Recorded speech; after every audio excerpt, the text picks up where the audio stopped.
Vamos a la palabra del Señor, ¿le parece? Busque ahí conmigo en Hebreos 11. Hebreos 11. Es muy conocido esta porción de la Escritura. Se conoce como la galería de los héroes de la fe. Y vamos a leer particularmente el versículo 7. Me dice amén cuando lo tenga. ¿Sí? ¿Trajo su Biblia de papel o de las que se iluminan, como dice el pastor? Bien, leemos, dice, por la fe Noé, advertido sobre cosas que aún no se veían, con temor reverente construyó un arca para salvar a su familia. Por esa fe condenó al mundo y llegó a ser heredero de la justicia que viene por la fe. Amado Dios, en esta noche estamos delante de tu presencia y hemos venido, Señor, a buscar tu guía, tu dirección, tu palabra, Señor, que es alimento y sustento para nuestras vidas. Yo te pido, Espíritu Santo, que en esta noche seas tú hablando a nuestro corazón, Señor, a nuestra mente. Solo tú, Espíritu Santo, tienes la capacidad de hablar a nuestra mente, de tocar nuestro corazón y avivar nuestro espíritu. Dependo completamente de ti, Señor. Y que sea tu voz en esta noche y no la mía. Gracias, Señor, porque sé que tu presencia está aquí y que tú ministrarás a tus hijos, Señor, con tu poderoso amor, con tu poderosa gracia y con tu poderosa unción. En tu nombre, Jesús. Amén y amén. Vamos a hacer un diagnóstico. Vamos a ponernos... ¿Quién ve matinales aquí? Nadie ve matinales, son todos muy santos. Bueno, los pecadores que vemos matinales o que hemos visto alguna vez matinales, sabemos que si hay algo que pasa en los matinales, allá había uno que sí lo veía, es que dan constantemente noticias, ¿cierto? Y falta con que haya una noticia y usted cambie de canal y en todos los canales están las mismas noticias. Entonces nosotros vamos a hacer de cuentas que estamos en un matinal y vamos a hacer un diagnóstico de lo que está pasando. Entonces, se ha decidido hacer este diagnóstico del estado en el que se encuentra la sociedad y para esto vamos a evaluar diferentes aspectos. Las relaciones interpersonales, familiares, los valores sociales, el manejo político, económico, moral y así distintas características, incluyendo la cantidad de crímenes y las características de estos crímenes que ocurren. El diagnóstico no es muy alentador, ¿o sí? Dice algo más o menos así. El Señor vio la magnitud de la maldad humana en la tierra y que todo lo que la gente pensaba o imaginaba era siempre totalmente malo. Entonces el Señor lamentó haber creado al ser humano y haberlo puesto sobre la tierra. Se le partió el corazón. Entonces el Señor dijo, borraré de la faz de la tierra a esta raza humana que he creado. Así es, y destruiré a todo ser viviente, a todos los seres humanos, a los animales grandes, a los animales pequeños que corren por el suelo y aún a las aves del cielo. Lamento haberlos creado. Génesis 6, 5 al 8. Cualquier similitud con la realidad es solo una coincidencia. Entonces el diagnóstico ya está. La maldad está desatada. Usted lo puede ver. No hay nada que se pueda hacer. La Biblia dice que Dios vio que la tierra se había corrompido y que estaba llena de violencia y que Dios observó toda la corrupción que había en el mundo y que todos en la tierra eran corruptos. O sea, estamos perdidísimos. Pero, diga conmigo, pero, en medio de la maldad exacerbada de la humanidad, en medio de este despropósito, en medio de una generación que había alejado su corazón de lo recto, había un hombre. Había un hombre que dio gracia delante de los ojos de Dios y que es descrito por la Escritura como un varón justo y perfecto. Que en hebreo quiere decir recto espiritualmente, auténtico, íntegro y completo en su interior. Alguien cuyo corazón tenía un solo objetivo. Él era perfecto en sus generaciones, es decir, entre sus contemporáneos. Y que al igual que Enoc, dice la Escritura, con Dios caminó Noé. Todo esto está descrito en Génesis 6. Wow, yo quisiera que la Biblia me describiera así, que el Señor me describiera así, perdón, algún día. Que el Señor algún día dijera de mí que soy una mujer recta, que soy una mujer justa. Qué hermoso sería que el Señor nos describiera así. Entonces, hagamos un resumen. ¿Está conmigo? Tenemos un diagnóstico. Estamos todos perdidos. La humanidad está muerta en delitos y pecados, tal cual lo dice luego en el Nuevo Testamento el apóstol Pablo. Hay una sentencia. Dios dice que va a exterminar la raza humana, es decir, la muerte, porque siempre que hay pecado, hay muerte como consecuencia. Y hay un personaje, uno que era justo. Entonces, Dios, que es justo, pero también misericordioso, y vio a este hombre recto espiritualmente, le dio una tarea. Usted conoce la historia. Construir un arca.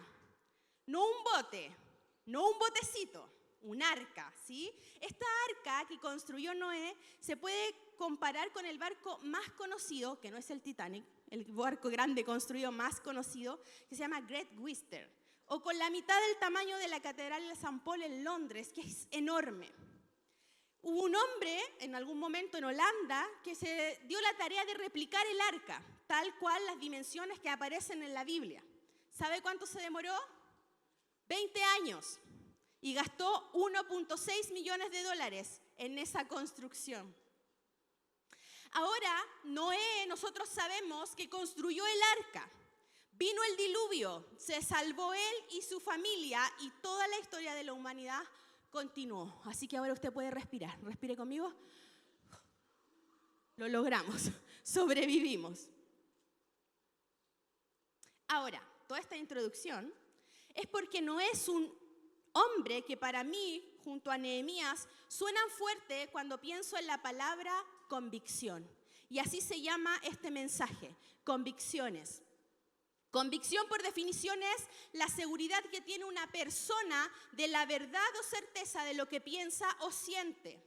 Y la RAE lo define como la idea religiosa, ética o política a la que se está fuertemente adherido.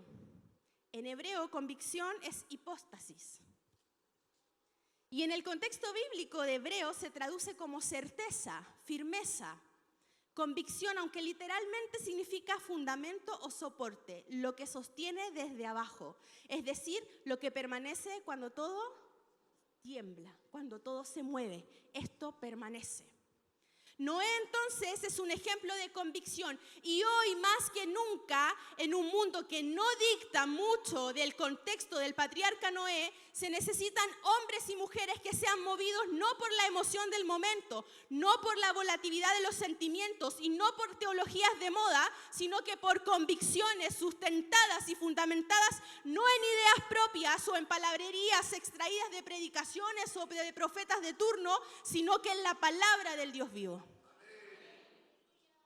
Convicciones firmes. Cuando yo tengo una convicción, no hay nada que me pueda mover. La convicción me lleva a enfrentar los procesos propios de la vida de transformación y también a creer firmemente en la tarea que Dios me ha encomendado, en creer que esa tarea es absolutamente necesaria. La convicción entonces requiere o conlleva 4 cosas que para mí son fundamentales y eso es lo que yo les quiero compartir. Todas son necesarias y van de la mano. Primera cosa que se necesita para la convicción, fe. Para vivir por convicción es absolutamente necesaria la fe. La fe siempre produce acción. La primera para todos nosotros fue el arrepentimiento. Lo primero que causó la fe en nuestro corazón fue una profunda convicción de que éramos pecadores y eso nos movilizó a aceptar la obra expiatoria de Cristo y a poder obtener la salvación que se hiciera viva en nosotros.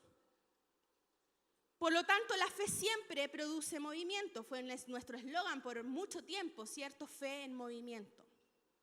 En el texto que acabamos de leer dice que por la fe fue advertido de las cosas que aún no se veían. Fe en este contexto entonces es confianza firme de algo que todavía no se ve, pero que es prometido por Dios. Haga conmigo este ejercicio.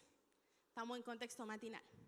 Si el meteorólogo del matinal, Michelle Adams, esa es mi favorita, usted puede ser Jaime Leighton, Iván Torres, nadie conoce esos nombres porque acá nadie ve matinales, somos todos muy santos.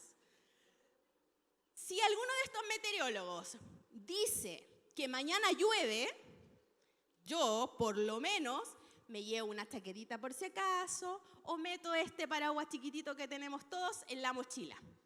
Más vale prevenir que lamentar. ¿O no? ¿O usted sale así en la mañana como va adivinando?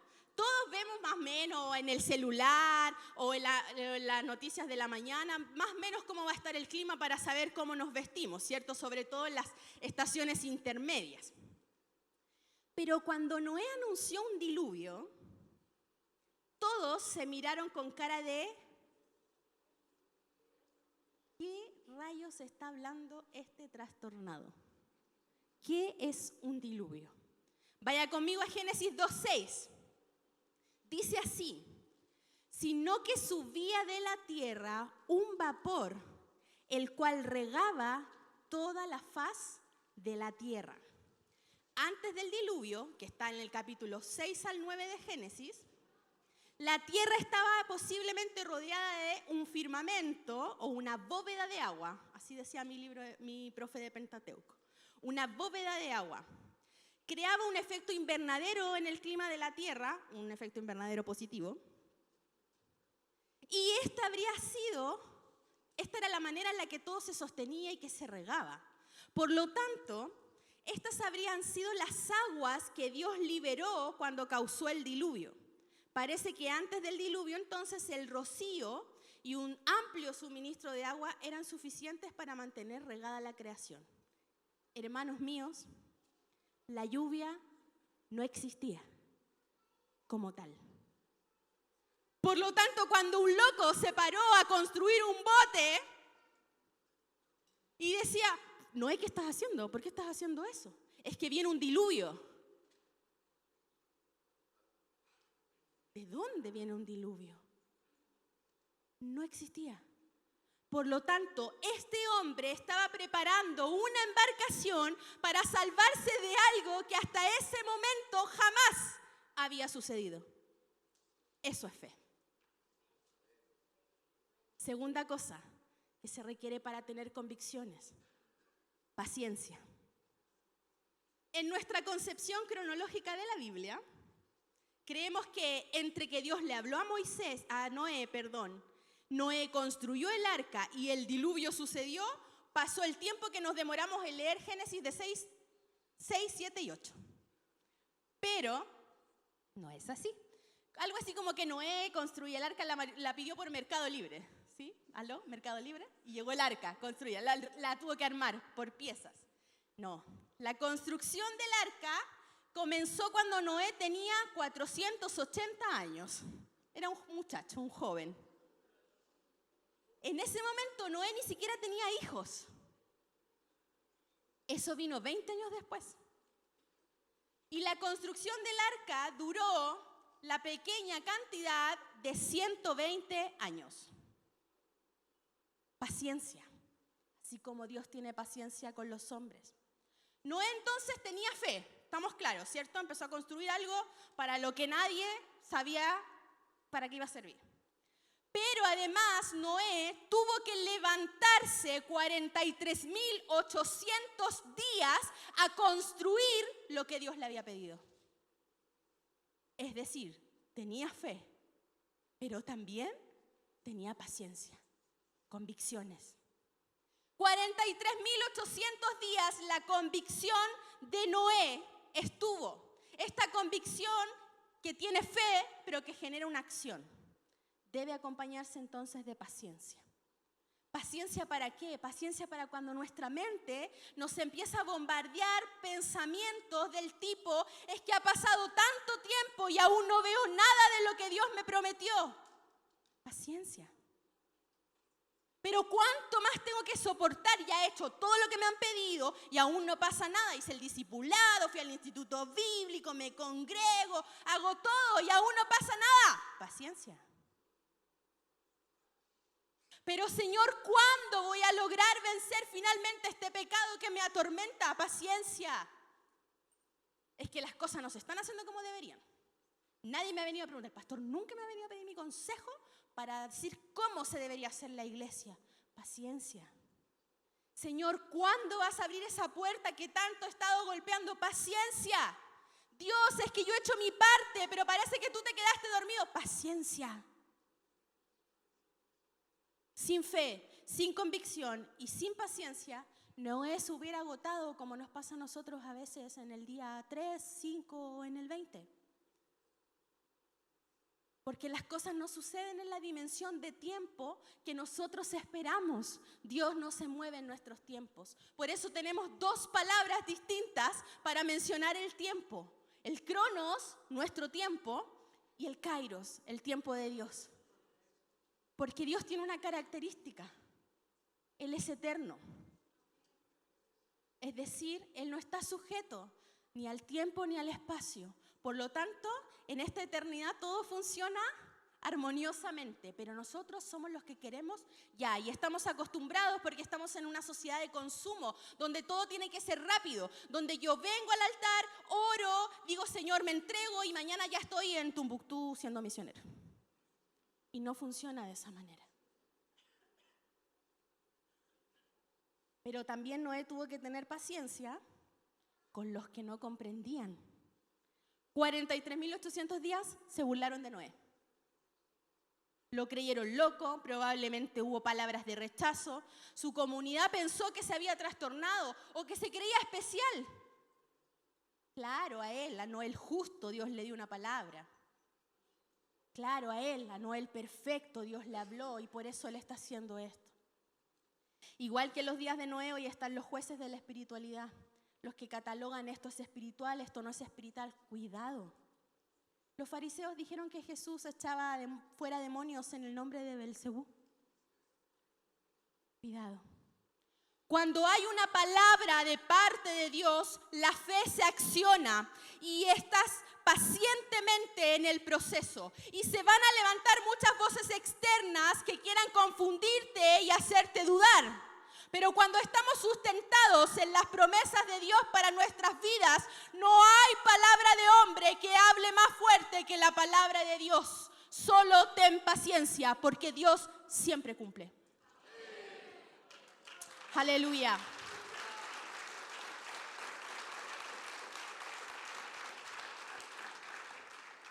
Tercera característica que tiene un hombre o una mujer de Dios que tiene convicciones. Obediencia. Nada hubiera pasado si la fe y la convicción que Noé tuvo no se traducía en actos concretos, es decir, en un arca. Y aquí quiero hacerles una pregunta seria. Como diría, aquí nos ponemos pesados. En tu caminar con Jesús, ¿cuántos mensajes o predicaciones has escuchado? Haga un cálculo rápido mental. Ahora, ¿cuánto de lo que hemos escuchado realmente ponemos en práctica? No tiene que responder en voz alta, no se preocupe, no estoy mirando a nadie. Si hiciéramos una autoevaluación siendo muy sinceros con nosotros, en una escala del 1 al 10, donde 1 es no me esfuerzo por obedecer ni llevar a la práctica lo que escucho, y 10 fuera siempre obedezco lo que la palabra me enseña, ¿en dónde estarías? Le doy un minuto para que piense y se ubique ahí. ¿Estaría en 2, en 3, en 4, en 5, en 6, en 10?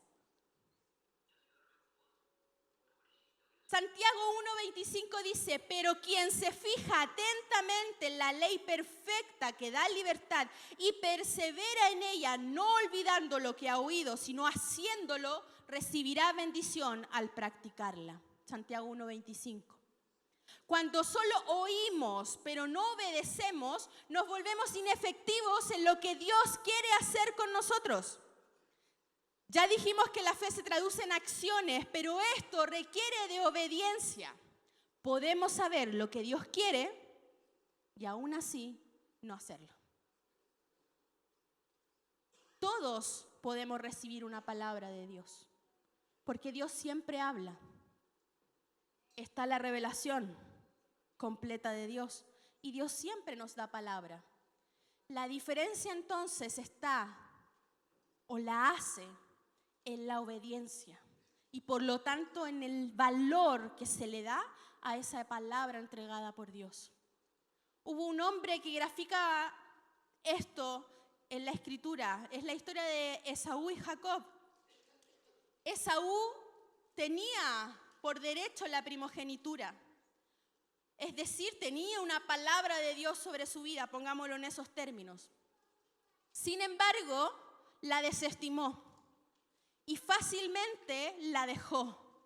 Y de pronto nos pasa así, tenemos una palabra que Dios nos ha dado, pero fácilmente la olvidamos, fácilmente la desechamos, porque hay otras cosas que parecen ser más atractivas, porque hay otras cosas que captan nuestra atención, y entonces esa palabra que estaba firme en un momento, se deja, queda de lado. Debemos entonces poner en práctica cada instrucción que se nos da. De otra manera no vamos a alcanzar el propósito de Dios para nuestras vidas. La vida cristiana, hermanos, es sumamente práctica. Más que solo conocer doctrinas o pasajes bíblicos, la voluntad de Dios es que nuestra vida sea transformada al carácter de Cristo. Por eso, tu fe no es inerte, es una fe en acción. Obedecer parece fácil. Parece fácil. Pero yo sé que usted empíricamente sabe que no lo es. Pero hay que agregarle otro condimento a esto. Porque no es solo obedecer, es obedecer con la actitud correcta. Jonás obedeció. Pero usted puede leer incluso en el último capítulo, Jonás peleando con Dios, porque ¿por qué Dios había decidido salvar a esas ciudades de impíos, a esa ciudad de pecadores? Hasta el final estuvo con la actitud incorrecta. Por lo tanto, obedezcamos, pero con buena actitud, de buena gana. Y lo cuarto, constancia o perseverancia. Y este es el punto crucial, muy ligado a la paciencia. Como ya dijimos, 43.800 días, es decir, 120 años, Noé se esforzó en la tarea que Dios le encomendó. Y nosotros a veces, pero no aquí, en otras iglesias, no podemos cumplir con el horario que nos plantea nuestro encargado de ministerio. Pensamos que el servicio es muy pesado y estricto. Si es la iglesia nomás, ¿para qué se pone tan pesado? Si es voluntario esto, ¿por qué me exigen? No terminamos lo que comenzamos, nos cansamos, partimos del instituto bíblico con todo y a la mitad de camino o el discipulado y ya nos desinflamos. Por ahí por septiembre empiezan las renuncias a los ministerios, a los institutos bíblicos, a todo, porque ahí sentimos la carga del año. Queremos ser usados por Dios, pero no dedicamos tiempo para prepararnos, tanto en nuestros talentos naturales como en lo espiritual, en dedicar tiempo a tener una relación con Dios en oración y en el conocimiento de la Escritura. Hoy tocaron dos muchachos, quizá usted no se dio cuenta, pero tocaron dos muchachos. Tocó Dafne, el bajo, y tocó Javier, el sintetizador. ¿Sí? Y usted quizás ni los notó, estaban ahí. Pero yo he visto cómo Javier toma clases en la semana, cuando nadie lo está viendo. Y está ahí con su... Yo ya me sé toda la clase en Aumcito. Toda la clase ahí practicando. Dafne se preparó durante mucho tiempo tomando clases con Joel. Con Leo, tocó en los jóvenes todo el año para estar aquí. Entonces, su talento natural lo ponen al servicio, pero se preparan en aquello. Usted ve a nuestro hermano Benja, al pastor, a Stracy, que hoy se está licenciando de teología aquí, y usted dice, ¡ay, qué hermoso! Y como dijo el pastor el domingo, eso no es el azar. El Señor está con cada uno de nosotros, pero nosotros somos responsables de prepararnos para ser obreros útiles. Pero si es pararse y hablar nomás de lo que el Señor hizo conmigo, ¿sí? Testificar es una parte y es muy importante, pero luego hay que discipular. Y yo no puedo discipular solamente con lo que Dios hizo en mi vida. Yo tengo que conocer esto, lo que Dios hizo, lo que Jesús hizo, para así discipular a otros.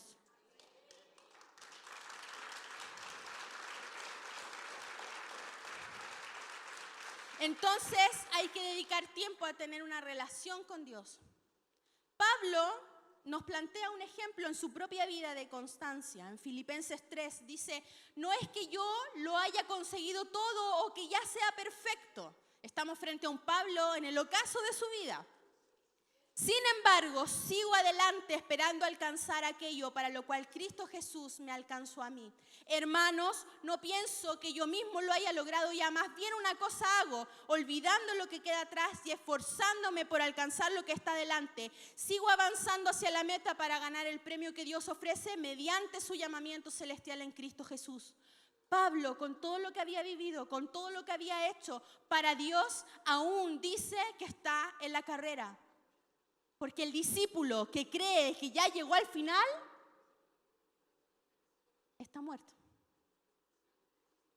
Está muerto espiritualmente. El mismo Pablo ilustra esto de la constancia o la perseverancia con 3 ejemplos que le da a Timoteo. Un soldado, un atleta y un sembrador.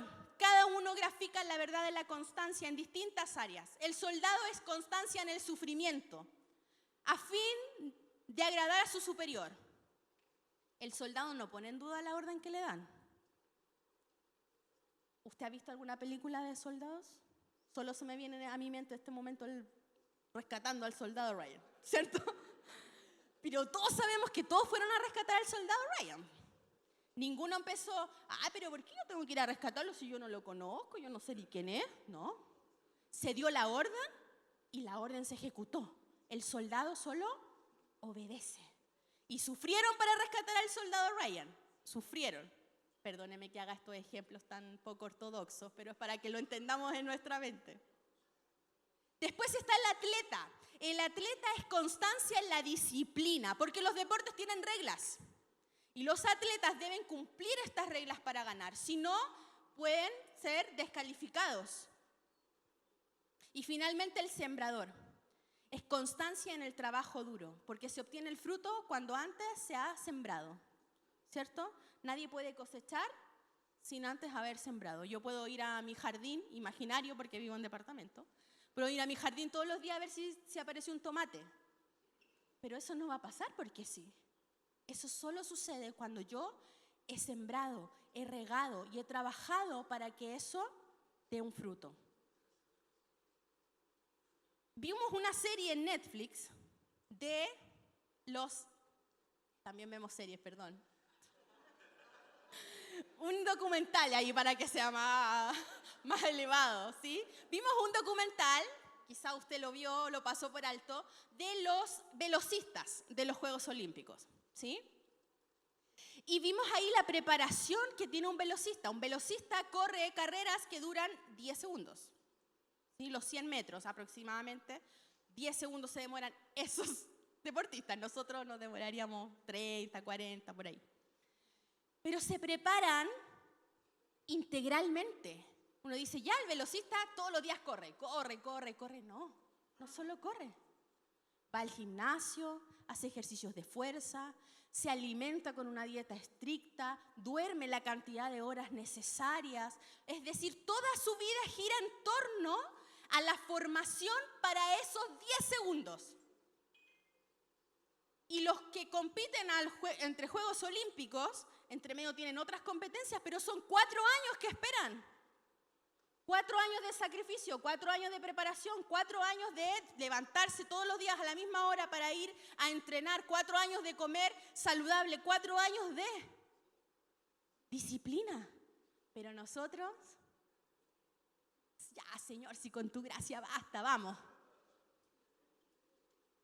No me malentienda, el Espíritu Santo es más que suficiente, pero nosotros tenemos una tarea. Tenemos que hacer nuestra parte. El discipulado nunca termina, así que sé constante. Invierte tu recurso más valioso en lo más valioso. La Biblia dice, donde está tu corazón, ahí está o donde está tu tesoro, ahí está tu corazón, ¿cierto? Lo más valioso que hoy tenemos es nuestro tiempo. El tiempo nuestro vale oro. Por lo tanto, nuestro tiempo es lo que tenemos que invertir en lo más valioso que tenemos. Si usted es padre, sabe que el tiempo que le dedica a sus hijos no tiene igual, no es una pérdida. ¿Verdad? El tiempo que usted invierte, el tiempo que usted invierte en su matrimonio, con su esposo, no es una pérdida, es una ganancia. Lo mismo debe ser en nuestra relación con Dios. Invirtamos nuestro tiempo en lo más valioso. Si decimos que Dios es lo primero, que entonces eso se refleje en acciones concretas, en actos concretos que vayan y que nos lleven a vivir en esta plenitud de vida que Dios nos propone. Ya voy terminando. Decir que Noé fue un hombre justo y perfecto no significa por ningún motivo que nunca haya fallado. De hecho, la misma Escritura nos muestra sus errores ahí en Génesis 9:20, su pecado. Pero significa que decidió amar a Dios, creerle y obedecerle con un corazón íntegro. Su vida no estuvo marcado por la perfección, sino que por la convicción. Y yo quiero decirle, usted y yo le vamos a fallar al Señor. Vamos a equivocarnos. Porque no somos perfectos. Llegaremos, ¿sí? Cuando estemos en la presencia del Señor y hayamos sido mudados completamente en nuestra naturaleza. Pero por el momento fallamos, nos equivocamos, cometemos errores. Y gracias al cielo que tenemos un Dios que es fiel y justo para perdonar a los que se arrepienten. Así dice la Escritura. Pero debemos estar con un corazón que siempre está inclinado hacia lo recto, inclinado a lo santo, convencido de que debe caminar en una senda recta y no torcida. Noé vivió en una generación corrompida, violenta y sin temor de Dios, pero no permitió que el contexto definiera su caminar. Muchas veces nos justificamos. Es que donde yo nací, es que la historia que me tocó vivir, es que Dios redime todo. Cuando venimos a Dios y Él nos hace una nueva criatura, ya no nos valen esas excusas. A veces hay heridas que sanar y debemos hacer un trabajo consciente para sanar esas heridas que nos quedaron de nuestra historia pasada. Pero eso ya no nos justifica delante del Señor, porque ahora hemos sido justificados por la obra de Cristo. Su convicción lo sostuvo cuando nadie entendía lo que estaba haciendo, cuando nadie creía y cuando nada parecía tener sentido. ¿Sabe? Yo aprendí lo de las convicciones con mi pastor, que es mi esposo. Porque él me decía a veces, es que tengo una convicción interna y yo, que soy no tan espiritual, ¿por qué dice que tiene una convicción? Si esto está de locos. Esto no tiene sentido. Y en el tiempo fui entendiendo que los hombres de Dios no se mueven por la realidad que ven. Se mueven por convicciones profundas en las palabras y las promesas de Dios.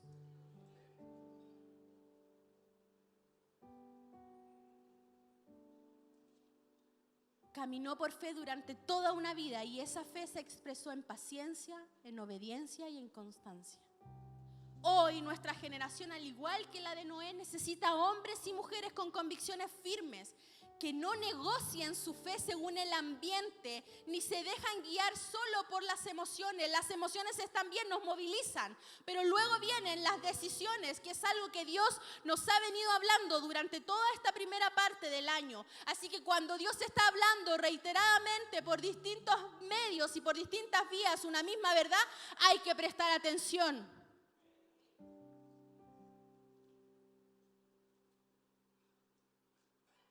Se necesitan personas que decidan creerle a Dios aun cuando no ven resultados inmediatos.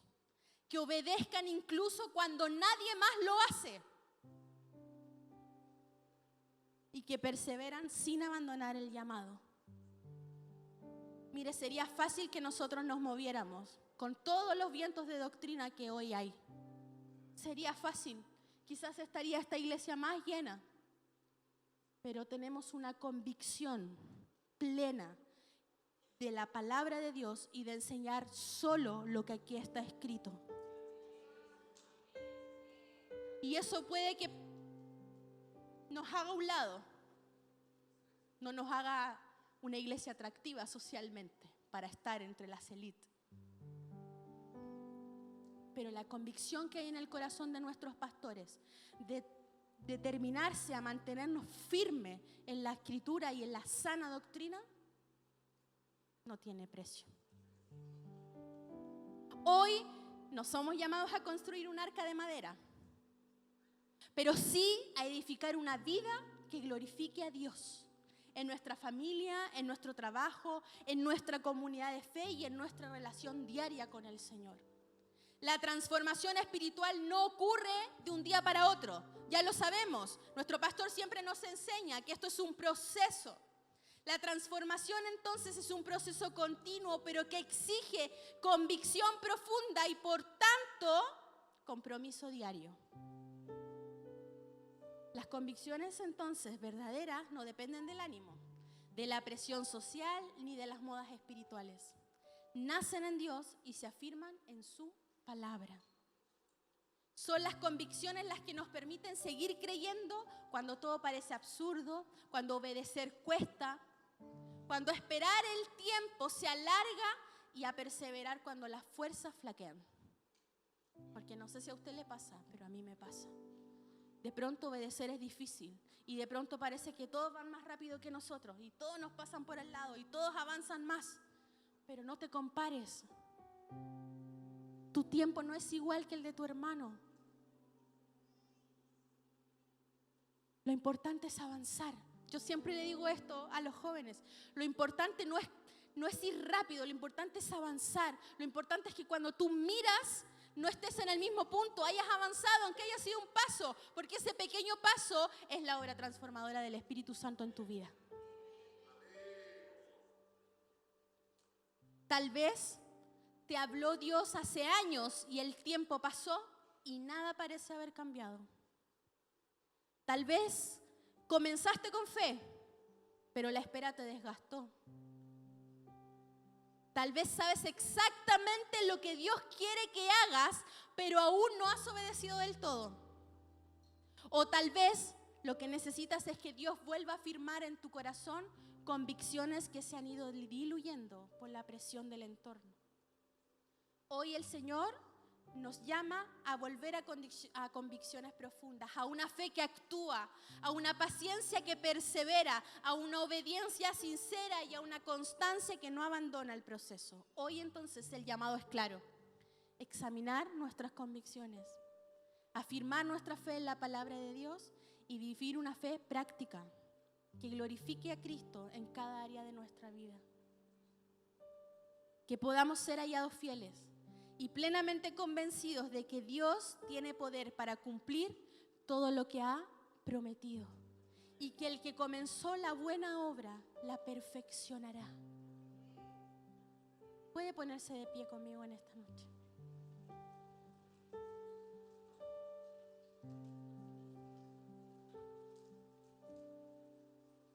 Y cierre sus ojos y piense y reflexione por un segundo.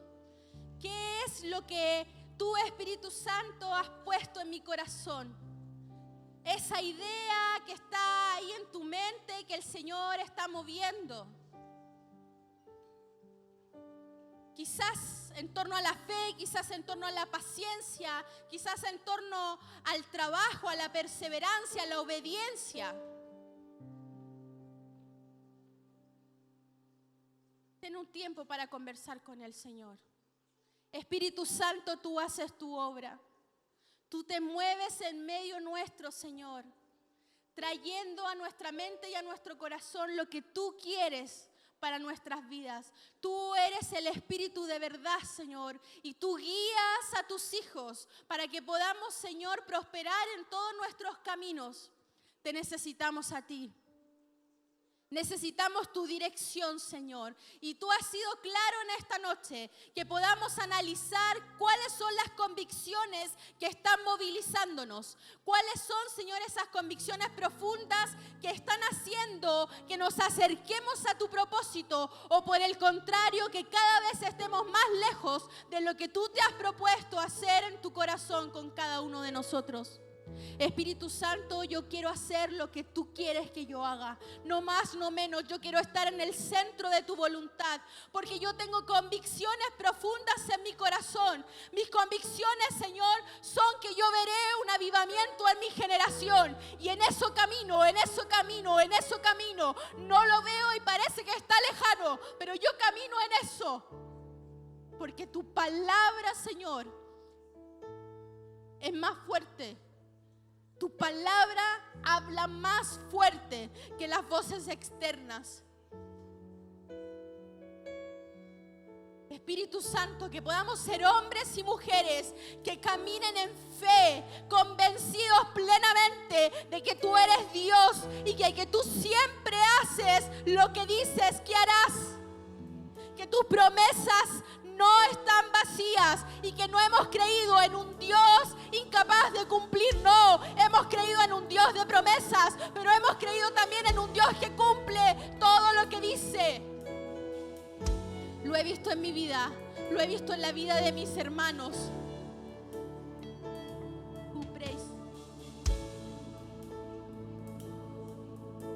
Oh Espíritu Santo, trae en esta hora convicciones a nuestro corazón. Esas decisiones que has estado dejando para más adelante. No, es hoy, es el momento de que las tomes, de que te afirmes en la fe. Ya no más a medias, sino con todo con el Señor. Obedece a su palabra, obedece a su palabra, obedece a su palabra. Si Él te ha dado un llamado, tienes que trabajar por Él, tienes que trabajar en Él. Aunque no lo veas, aunque no veas hoy el cumplimiento cercano, trabaja. Ponte las botas y trabaja por lo que el Señor te ha dicho, por lo que el Señor te ha mostrado.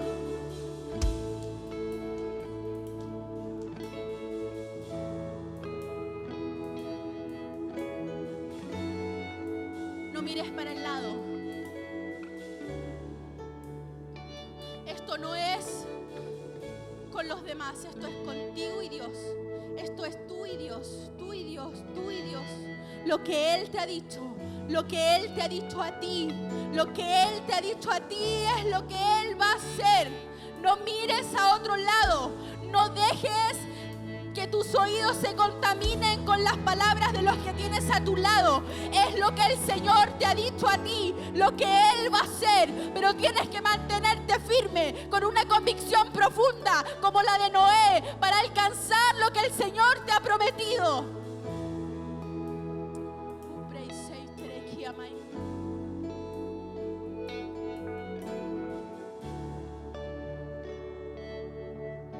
Espíritu Santo de Dios, queremos ser la iglesia que tú soñaste. Y que cuando tú vengas a buscarnos, hay alegría en tu corazón, porque tu novia está lista, porque se ha mantenido santa para ti, porque se ha mantenido buscando siempre tu voluntad, aún en un contexto adverso, aún en un contexto que no nos favorece.